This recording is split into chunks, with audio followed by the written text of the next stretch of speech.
انتهينا في اللقاء السابق إلى القسم الثاني الذي عالجته سورة البقرة، وهو قسم الكافرين. وقلنا إن الحق سبحانه وتعالى تكلم في هذه السورة عن 3 أصناف: صنف آمن وقد عالجه في 3 آيات، وصنف كفر وعالج أمره في 2، وبقي صنف ثالث هو تكملة التقسيم الطبيعي لمواجهة أي دعوة حق. فدعوة الحق دائما لا تنزل من السماء إلا عند شراسة الباطل، وجاء الإسلام والباطل في منتهى شراسته، لأن الباطل حين يشدو في الشراسة قد يعتمد على بعض البيئة ليعدل ميزان هذه الشراسة، بمعنى أن يوجد قوم مبطلون ويوجد في نفس الوقت قوم يعدلون هؤلاء المبطلين إلى منهج الحق. وتلك مرتبة ثانية في علاج آفات المجتمعات، لأن المجتمعات تنقسم إلى 3 أقسام: مجتمع يعصى الفرد فيه بنفسه الأمارة بالسوء، ثم تستيقظ نفسه المطمئنة أو نفسه اللوامة لتلوم عليه تصرفه مع نفسه الأمارة بالسوء. وحينئذ يوجد في الإنسان لونان: لون أمار ولون لوام. وذلك المجتمع مجتمع فيه خميرة الاطمئنان إلى استبقاء الخير في ذات الناس، ولكن قد يوجد في الناس نفوس غير لوامة، فيأتي القوم الآخرون من أصحاب النفوس اللوامة ليلوموا غيرهم على تصرفه. إذن فالقسم الأول اللوم من النفس للنفس، تستيقظ النفس اللوامة على النفس الأمارة فتعدل مزاجها، النفس في النفس بدون تدخل من المجتمع الخارجي. ولكن المجتمع الثاني مجتمع تأتي فيه نفوس أمارة بالسوء دائما لا لوامة فيها، فيأتي قوم يستبقيهم الله لاستبقاء عنصر الخير ليوجهوا الناس إلى الخير. ويأتي قسم ثالث وهو الطامة الكبرى في المجتمعات: أن يعم الباطل كل الناس، فلا تجد نفسا لوامة ولا تجد إلا نفوسا أمارة. حينئذ يتدخل منهج السماء، لأن البشر لم يستطيعوا أن يقيموا اعوجاج البشر. إذن فالسماء لا تتدخل إلا حين يكون الباطل في شراسة، وحين يكون الباطل في شراسة ويأتي الحق لا تظن أن الباطل يستسلم للحق، ولكنه يحاول أن يستبقي لنفسه الشراسة. وفي هذا الوقت يواجه الحق بقوى، هذه القوى إما قوى سافرة العداء وإما قوى مستخفية العداء. النفس البشرية تحب أن تكون قوية، ولكن حبها للقوة في ذاته يختلف. فنفس ترى أنها تقوى على سواها، ونفس أخرى ترى أن قبل أن تقوى على سواها تقوى على نفسها. وفيه نفوس لا تقوى على نفسها ولا تقوى على ما سواها.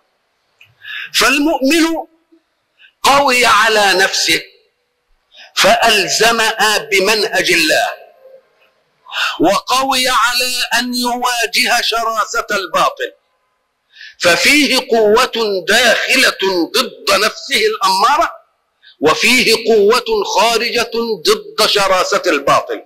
فالمؤمن تجتمع له القوتان. ولكن الكافر تجتمع له قوة واحدة، لم يقوى على نفسه ليحملها على منهج الله، وإن قوي على دعوة الباطل ليواجهها.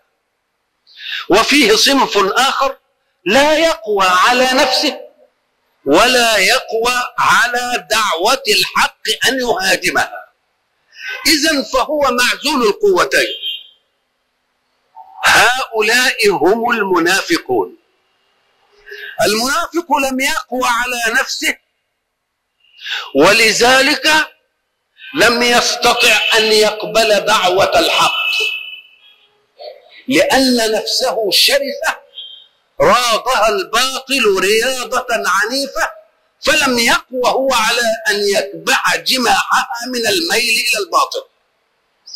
وليته كان قويا على دعاة الحق ليواجههم، بل أشفق منهم وخاف منهم، فأعلن الإيمان بالحق ظاهرا، لأنه لا قوة فيه على مواجهة هذا الحق، وأيضا لا قوة له على مقاومة نفسه والقدرة عليها ليؤمن بهذا الحق.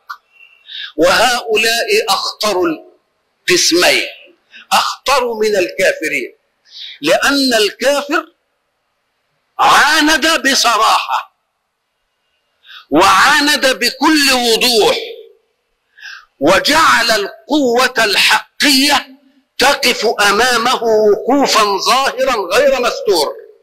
ولكن المنافق الذي نافق القوة الحقية فادعى أنه معها لتستنيم إلى أن قوتها قد زادت، وليته يدعي أنها معها فقط، أنه معها فقط، لكن في الباطن هو عليها، فكأنه حارب الحق من وجهين. الوجه الأول أنه جعل الحق يعتبره سيفا معه، ومن ناحية عدم اقتناعه وإيمانه ودفه سل سيفا آخر على الحق. إذن فهنا سيفان، سيف إيجابي ظنت قوة الحق أنه معها، وسيف سلبي سلب منها، كما يكون لك خصم ومعك سيف ومعه سيف، ثم أخذت منه أنت السيف، لا يقال إنه نقص سيفا، وإنما يقال إنه نقص سيفين، لأنك أصبحت ذا سيفين وهو بلا سيف. إذن فقوة النفاق لشراستها هذه، وعملها في الظلام وعملها في الجهات المضببة، كانت أخطر على الإسلام من قوة الكفر.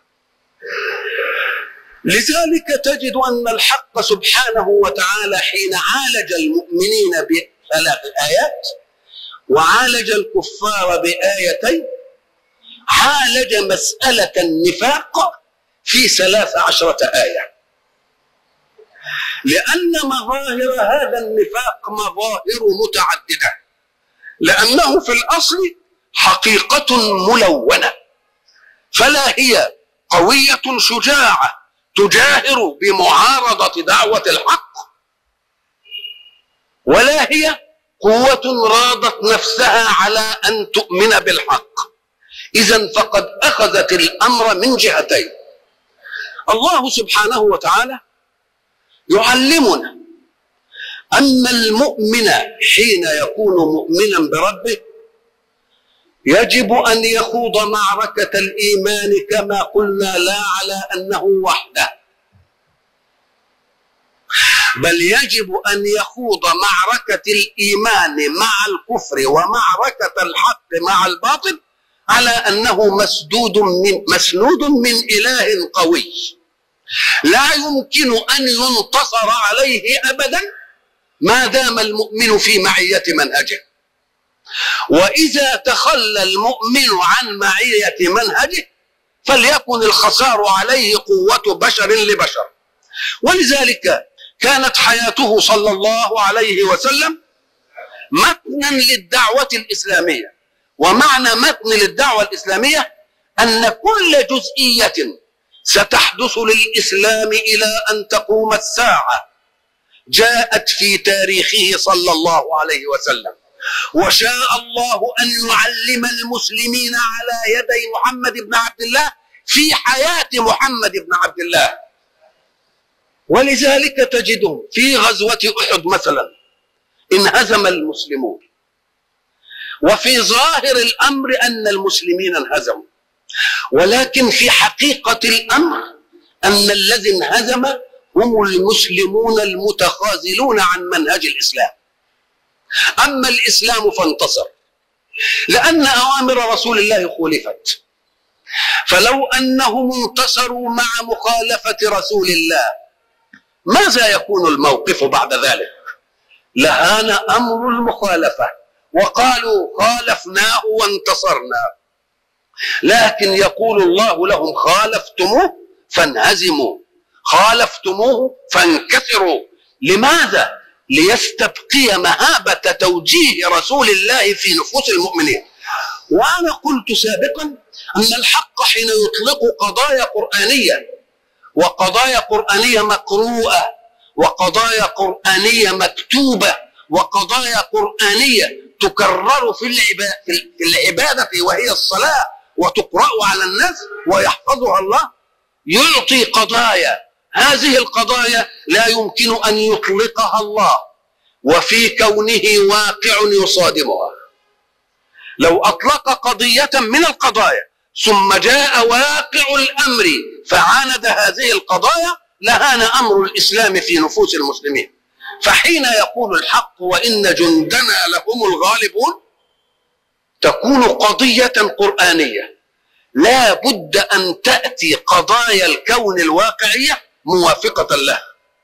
إذن فما دام الله قد قال ذلك فانظر أي معركة مع جند الإسلام مع أعدائهم، فإن انتصروا فاعلم أنهم كانوا جند الله، وإن انهزموا فاعلم أن قول الله وإن جندنا لهم الغالبون صادق، وأنهم تخلوا في المعركة عن جنديتهم لله لذلك انهزموا.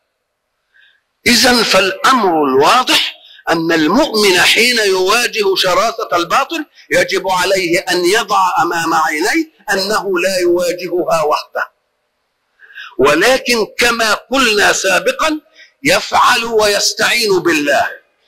والاستعانة كما قلنا معناها أن فاعلا يفعل ويستعين. معناه تستعين يعني أنت تعمل وتستعين، مش لا تعمل وتستعين. ولذلك يقول الحق في الممكنين في الأرض آتيناه من كل شيء سببا، فهل اقتصر على ما آتاه الله من أسباب؟ لا، فأتبع سببا، أنشأ أيضا أسباب. الحق سبحانه وتعالى حين يأتي الإسلام ليذهب إلى المدينة قلنا إن ظاهرة النفاق في الإسلام ظاهرة صحية إيمانية، لأن الإسلام لم ينشأ النفاق فيه في مكة، لأن الذي ينافق كما قلنا هو القوي، والإسلام في مكة كان ضعيفا، لم يستطع المؤمنون الأولون أن يحموا أنفسهم، فلماذا ينافقون؟ إنما ينافق القوي. فلما ذهب الإسلام إلى المدينة كان ولا بد أن تظهر ظاهرة النفاق، وخاصة ممن؟ وخاصة من القوم الذين كانت لهم سيادة في المدينة. هذه السيادة هددت بهجرته صلى الله عليه وسلم بعد أن كان هناك سيادات مرتقبة لأبي بن سلول، عدل عنها وانصرف الأمر كله إلى من؟ إلى محمد بن عبد الله المهاجر النبي الجديد. إذن هذه ستدع في نفوس من كانوا ينتظرون السيادة ومن كانوا ينظمون لهم الخرز ليجعلوه في تاجهم حين يبايعونه ملكا في المدينة. أظن أن هذا هو أول واحد يحقد على مدخل رسول الله في المدينة، وله أذنابه وله أتباعه. وأيضا فإن مجيء الإسلام إلى المدينة يهدد قوة أخرى.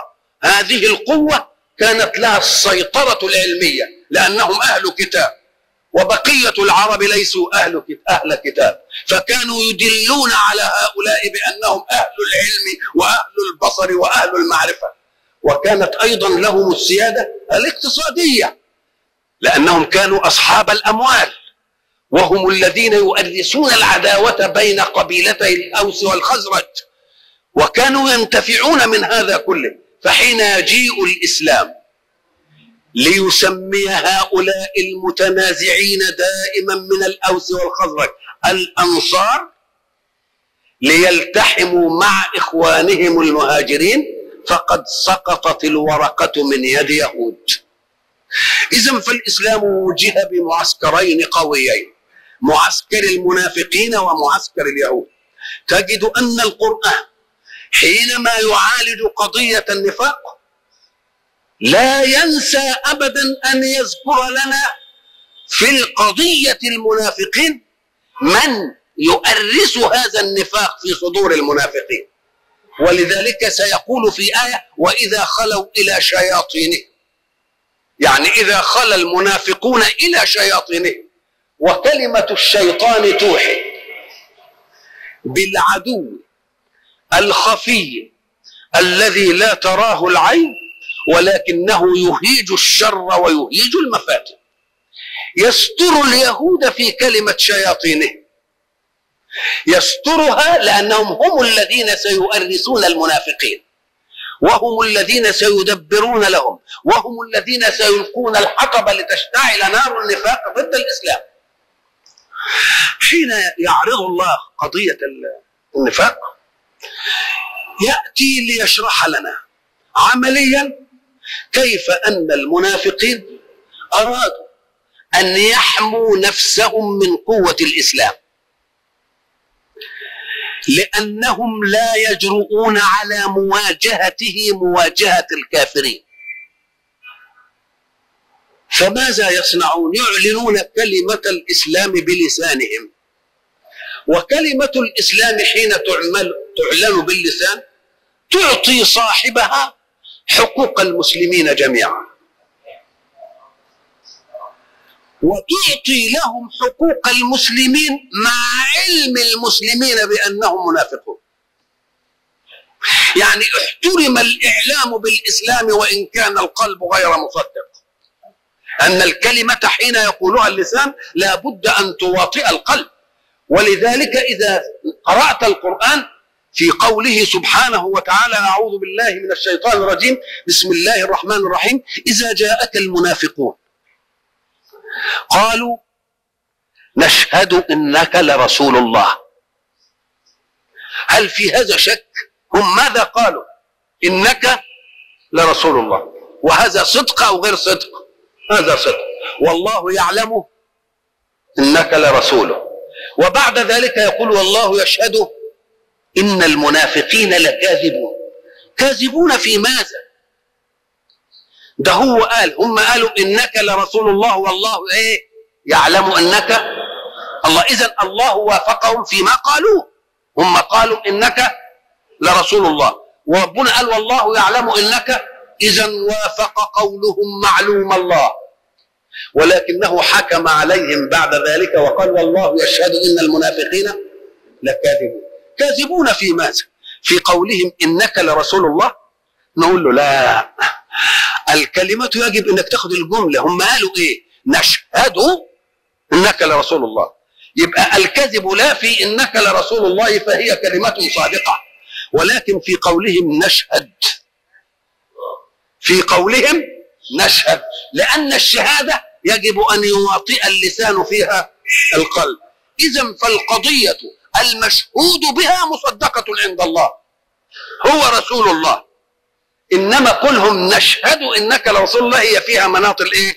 مناط التكذيب، علشان ما يجيش واحد يقعد يتصيد في أساليب القرآن ويقول إن القرآن في الآية الواحدة عمال يتعارض، بيقولوا إنك لرسول الله، وماذا في هذا؟ ده خداع في النقاش. وماذا في هذا؟ إنك لرسول الله، وهو يقول والله يعلم إنك لرسول. إذن وافق قولهم إيه؟ معلوم الله. كيف يقول بعد ذلك والله يشهد إن المنافقين؟ نقول له لو فطنت إلى أن الله قال في الكذب يشهد وقال في ذكر يعلم لفهمت أن الشهادة من الله رد على الشهادة من الأولين. الشهادة من الله رد على الشهادة من الأولين. إذن ففرق بين القول وبين مقول القول.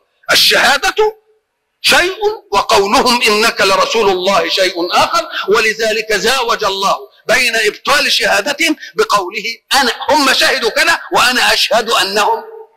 فمن الذي يفضل شهادتهم على شهادة الله؟